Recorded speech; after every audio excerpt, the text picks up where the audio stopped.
you want the people behind you to show, I would just ask if you can lift the envelope Okay. a little bit. So, yeah. All right. Your Good point. behind you. Good point. Is that everyone? Or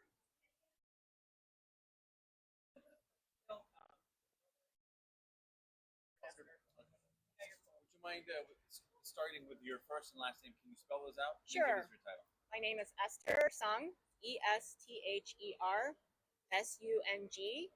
I'm the legal director at Justice Action Center. Can you help us summarize maybe some main what was today's purpose, and then the outcome? I know we have another hearing on Thursday. Yeah, sure. This is one of the hearings that the judge. This is one of two hearings that the judge scheduled for this week. The purpose of this hearing was to address actions that the government has taken to indefinitely suspend certain parole processes, as well as the processing of applications for immigration benefits filed by parole beneficiaries. And today, the judge appeared to want to explore the possibility of certifying a class, which means that if she did certify the class, if she did provide relief, the relief would go to the entire class and not just to the named individuals who are in the suit.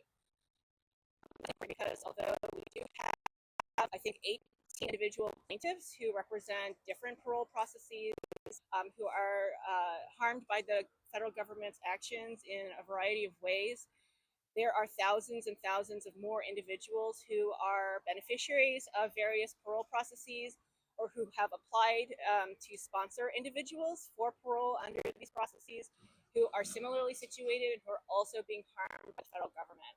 And so it's very important to us that we get class certification so that relief runs to everybody in the class and not just the named plaintiffs.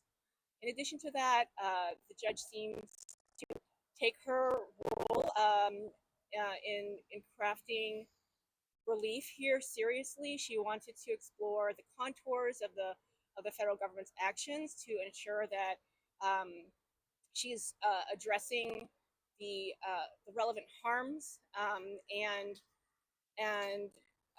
no more or no less, I believe. And that, at least for our part, it was important for us to be able to tell the stories of the individual plaintiffs who are participating in this lawsuit courageously, I might add, because their harms are emblematic or illustrative of harms that are being inflicted on people across the country because of the government's actions regarding parole. Try to relate to what these harms are. Maybe just cite some examples and how this is impacting them. Absolutely. I mean, what the government here is doing for beneficiaries of parole is it's closing all the doors and then also closing all the windows too, and it's giving them no options. So first of all, what the government has done is it has suspended processing of all applications for parole and reparole. The suspension of processing for reparole for individuals here in the United States is particularly important because these are individuals who, again, are here on parole, and parole is for a limited period of time. And so when a person's grant of parole expires, if they have not sought another of status, they will be unlawfully here in the United States.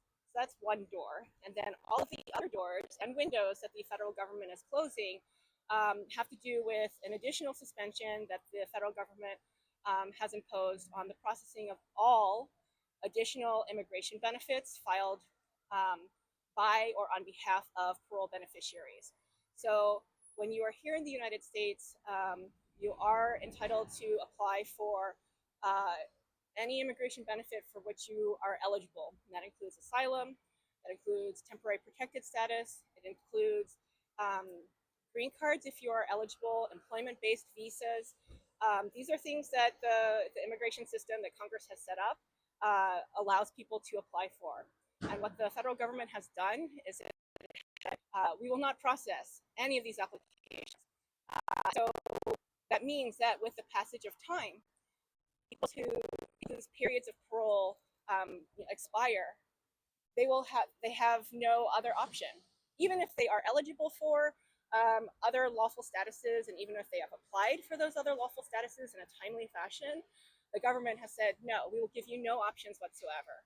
And that fundamentally to us seems unfair, and it's basically the government walking back promises that it made to these individuals when the parole processes were set up, and also walking back the promises that Congress has made in the INA. Was the hearing about this program as well? No, so the judge did touch on CHNV a little bit today, but she has specifically reserved her questions and concerns about CHNV for the hearing that's going to occur on Thursday at 3 p.m.